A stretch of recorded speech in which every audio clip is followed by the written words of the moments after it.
Olá, alunos. Vamos para mais uma aula de Química Orgânica 2, reações de alcanos e radicais livres, nossa quarta aula. Revisando a última aula, falamos sobre substituição radicalar, benzílica e de hidrogênios alílicos, sendo que os radicais alílicos e benzílicos, eles formam radicais bastante estáveis, tornando inclusive algumas reações de cloração interessantes sinteticamente, tá? Pela sua estabilidade. E um detalhe importante a ser relembrado, que pode haver deslocalização de elétrons, formando contribuintes de ressonância que podem levar a produtos diferentes. Então isso deve ser prestado atenção, é bom dar uma relembrada aí nessa parte de ressonância, tá, deslocalização de elétrons. Vimos também a estereoquímica, tá, da substituição radicalar e, nesse caso, como o radical formado tem o carbono sp2, ele é trigonal plano, e isso possibilita o ataque tanto de um lado quanto do outro lado desse plano, possibilitando a formação dos dois, do, dos, fo- possibilitando a formação de dois enantiômeros. E aí, nesse caso, então, é uma mistura racêmica, é o que se espera de uma reação de substituição radicalar em termos estereoquímicos. Hoje nós vamos estar falando sobre reação em compostos cíclicos e reações radicalares em sistemas biológicos, trazendo mais para a prática, para o dia a dia também, tá? Essa é a ideia, a aplicação na vida. Bom, então reação dos compostos cíclicos, eu já havia comentado com vocês em aulas anteriores que o composto cíclico, ele é interessante numa reação, por exemplo, com o cloro, porque ele só tem um tipo de hidrogênio, tá. Ou seja, os hidrogênios, todos os hidrogênios dele, tá, desse composto cíclico, ele está no ambiente químico semelhante, tá. Claro, um composto cíclico com somente ligações simples. E aí então, hã, o único cuidado que eu devo tomar é usar excesso desse reagente, para garantir que só tenhamos, por exemplo, o produto monoclorado, tá. Esse é o cuidado que deve ser tomado. Então, essa reação sinteticamente interessante com o cloro, tá. Com o bromo, a mesma coisa, tá, ele já é, vamos dizer assim, ele já possibilita aí essa seletividade, tá, ou seja, temos um produto só. Então, os cuidados de excesso já não é necessário, tá? Então, eu posso reagir aí com o bromo e formar, por exemplo, um brometo cíclico, tá? Que no caso, o cloreto de ciclopentila e aqui o brometo de ciclohexila.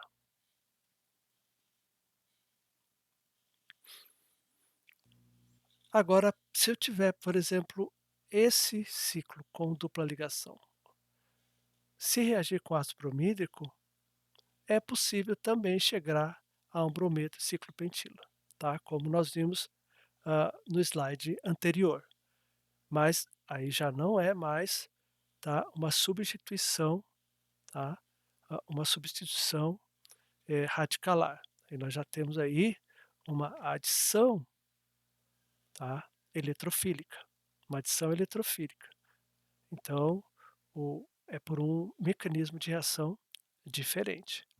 O NBS nós já vimos, é um reagente que possibilita a bromação em posição alílica, sem prejudicar a dupla, que não é o caso da primeira reação, tá.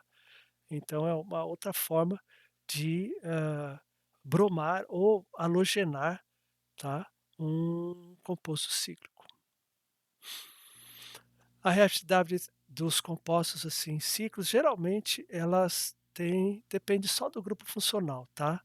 Então e não pelo fato de ser cíclico ou acíclico. Então, se fosse o cadeia aberta ou cadeia fechada, não não faz muita diferença, é o grupo funcional é que faz toda a diferença. O ciclopropano, ele é uma exceção nesses ciclos, tá. Olha que interessante, ó.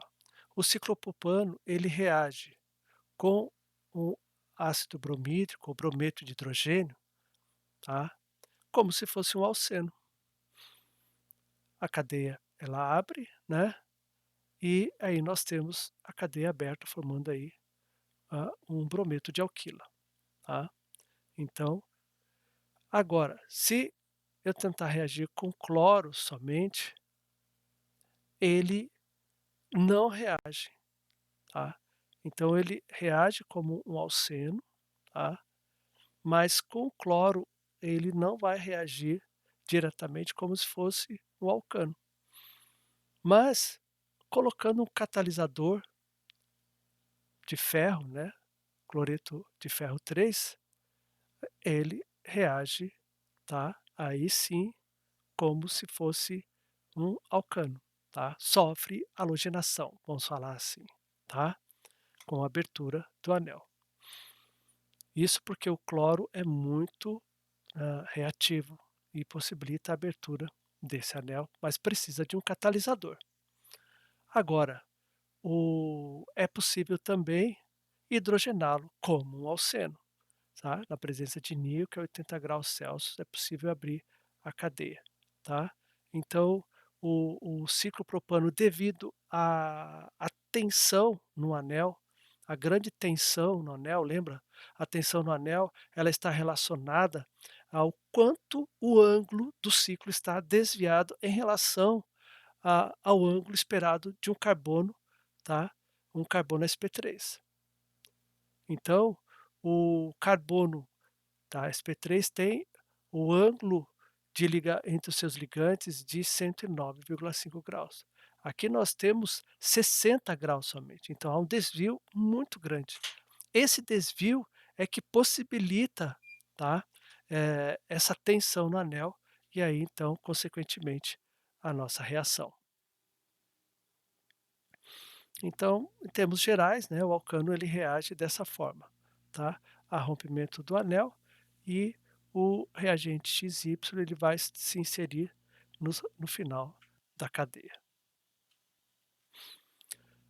Trazendo para o dia a dia, tá? Reações em sistemas biológicos. Então, aqui, por exemplo, é um exemplo de o alcano que pode ser ingerido por alguém, tá. Óleo, por exemplo, tá, um óleo, saturado, tá. Então, os alcanos, eles são tóxicos para o nosso organismo.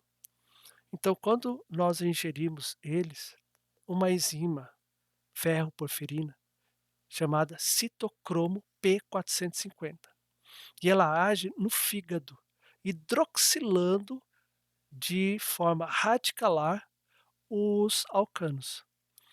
E aí então, o com ele gera um radical ali, tá, no carbono e passa a ter uma hidroxila, e depois essa hidroxila é que faz com que esse alcano vire um álcool. E esse álcool, tá, então de um alcano tóxico, nós passamos para um álcool atóxico. Abrindo aspas aqui, né, gente, esse é o álcool formado dentro do nosso organismo, tá. Então, eh, e como tudo, né, o veneno está na dose, tá, esse álcool ele é produzido, tá, protegendo o nosso organismo. Lembrando que o álcool que é ingerido pelas pessoas aí, né, por questões recreativas, né, esse álcool, eh, causa sofrimento no corpo, tá, a a a começar pela embriaguez, né, a pessoa ficar um pouco fora de si, o porre também, a dor de cabeça depois do porre. Então, eh, esse álcool ele não traz benefício algum, tá, benefício algum para nós.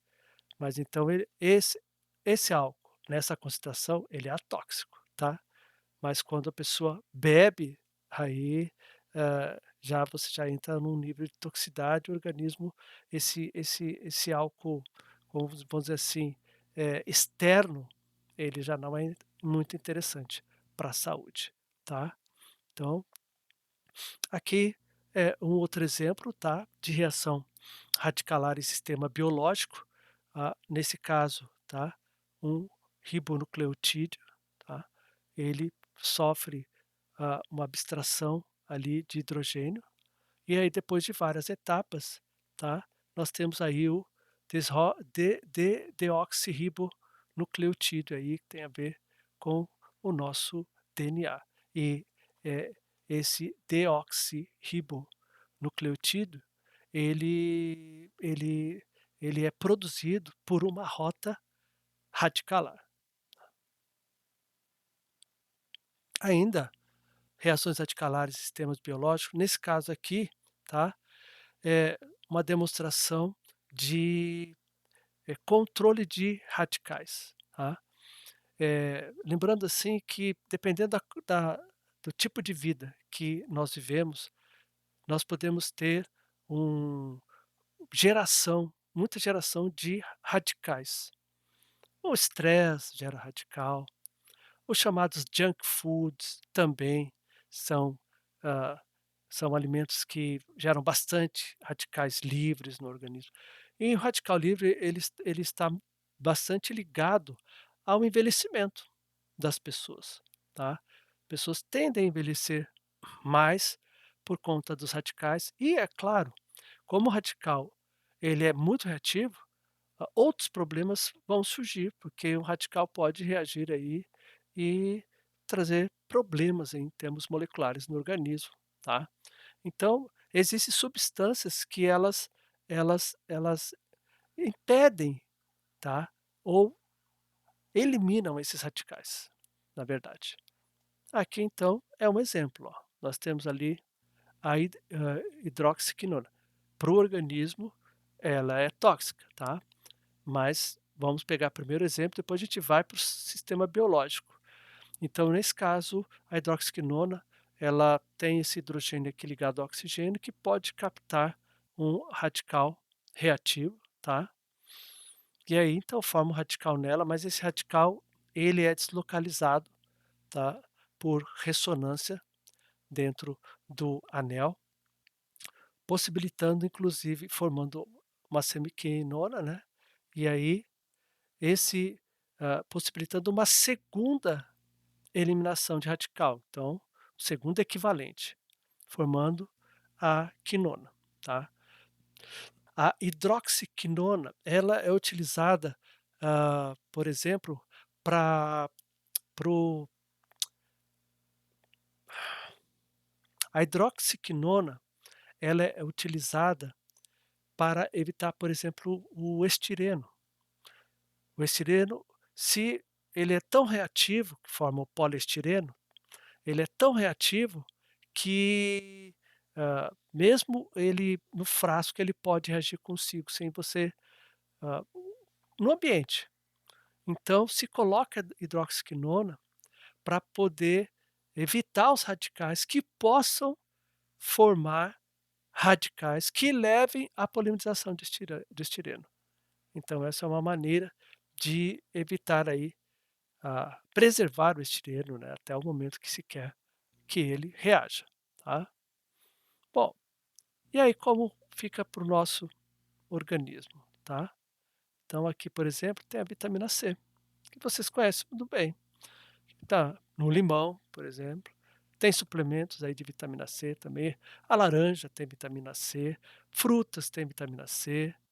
Então, a vitamina C, o ácido ascórbico, tá, e o outro inibidor radicalar é a vitamina E, ou o alfa-tocoferol, tá. Então, tanto um quanto o outro são inibidores radicalares dentro do nosso organismo. Tá, mas para que 2 vitaminas para inibir radicais? Se vocês olharem aqui, ó, pelo mapa de potencial eletrostático, você vai ter uma parte bem azul, ou seja, deficiente elétrico com carga parcial positiva, e uma parte vermelha, ou seja, rica em elétrons com carga parcial negativa. Ou seja, a vitamina C é um inibidor radicalar em meios aquosos. Enquanto se você olhar para a vitamina E ou alfa-tocoferol, nós temos basicamente, ó, uma região, tá, deficiente em elétrons, mas o resto é neutro. Então, a vitamina E, a tendência dela, ela é um inibidor radicalar em meios apolares, gordurosos, tá. Então, por isso, nós temos a vitamina C e a E, e ambas têm a mesma função, porém, cada uma, ela atua em um ambiente químico, tá. Uma atua em ambiente polar, vitamina C, e a outra atua em ambiente apolar, vitamina E. Também temos os conservantes de alimentos, tá ali, ó, o BHA e o BHT, tá. Então, o hidroxianisol de butirato e o hidroxitolueno, hã, butilado, tá. Isso, butilado.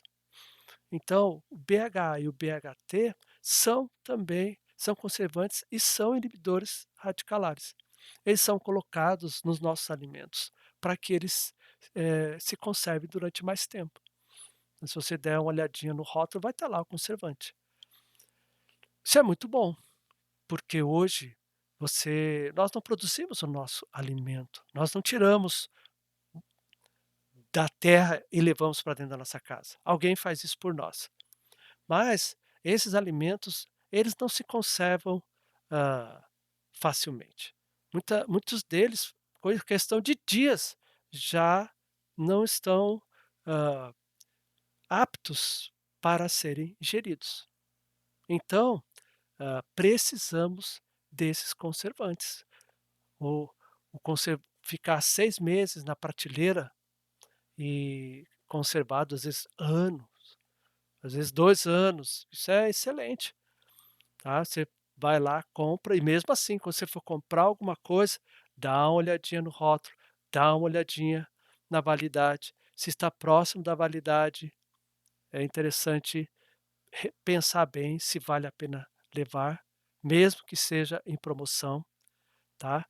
Mas a validade é importante, porque, claro, mesmo com conservante, esses alimentos possuem um tempo de vida, e quanto mais próximo da de vencer a validade, mais provável que você vai estar ingerindo um alimento não adequado, tá. E reações radicalares na camada de ozônio, tá. Então, esse é um problema bastante sério. O ozônio, tá, é muito importante para a preservação da vida. Ele filtra a maioria da radiação nociva para a vida aqui na Terra. E a camada de ozônio ela fica lá na parte mais elevada da nossa atmosfera, tá? O ozônio está estratosférico. Descobriu-se um tempo atrás os, tá, tetrafluorados, tá? Flúor, cloro, carbono, CFC, carbono. Então, ah, esses CFCs eram excelentes, gases excelentes, tá? E excelente para ser colocado em no motor de geladeiras. Não corroía, tá, não oxidava e quando era liberado também ninguém sentia nada. Inertes, extremamente inertes. Só que um tempo para cá observou-se que a camada de ozônio ali na região ali da Antártica estava diminuindo, ou seja, o buraco estava aumentando. Cientistas verificaram isso. E com isso, tá, ah, descobriu-se que o problema era justamente esses chamados CFCs, largamente utilizados no mundo todo. pelo fato deles serem muito estáveis, tá, eles quando liberado no ar, eles chegavam lá na estratosfera intactos, mas chegando lá não continuavam intactos, geravam radicais e liberavam cloro, radical cloro. Esse radical cloro, por sua vez, lá na estratosfera reagia com o cloro, reage na verdade, né, formando esse radical aqui no oxigênio, formando oxigênio, O2, que não nos interessa lá, interessa aqui. E aí então esse radical de oxigênio reagia com outra molécula de ozônio, formando cloro radicalar, que por sua vez pode voltar para o início e continuar o processo. E assim por diante. O cálculo feito é que uma molécula, ou perdão, um átomo de cloro, ele pode destruir 100.000 moléculas de ozônio. Tanto que os CFCs foram proibidos, hoje eles não são mais utilizados, tá. E a camada de ozônio parece que já não está aumentando tanto assim, mas é uma questão de vida ou morte para o planeta. Todos seriam prejudicados, todos seriam prejudicados caso isso aconteça, tá. Então, por fatores ambientais. Essa é a bibliografia que nós estamos utilizando para essas aulas, tá, para esse curso. Gratias Marialis, obrigado pela atenção em latim. Soli Deo Gloria.